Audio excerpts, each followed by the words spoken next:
ওই সিকোয়েন্সের টাইমে আমার ভাই বাসায় যখন পাঠাইছে আমি বাসায় আসলাম, বাসায় আইসা লিফট দিয়া 11 তলা উঠছি, পরে দেখি মেন গেট খোলা, ফ্ল্যাটের মেন গেট খোলা। তো আমি ভিতরে ঢুকেই ড্রয়িং রুমের সামনের থেকে আমি ডাকা শুরু করছি, ভাবি ভাবি বলতে বলতে বেডরুমের দিকে গেতেছি। তো ভাবি বেডরুমের তো দৌড় দিয়া ওয়াশরুমের দিকে ঢুকে গেছে।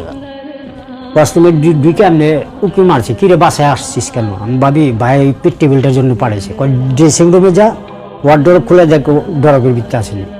তো ভাবি যখন বেডরুমের থেকে ওয়াশরুমের দিকে দৌড় দিছে, একটা সুতা ছিল না গায়ে, আমার দৃষ্টি উনি পুড়ে গেছে। তো আমি লিফট দিয়ে নিচে নামতেছি আর চিন্তা করতেছি যে ভাই বাসায় নেই, ভাবি পুরো খালি গায়ে, কারণটা কি?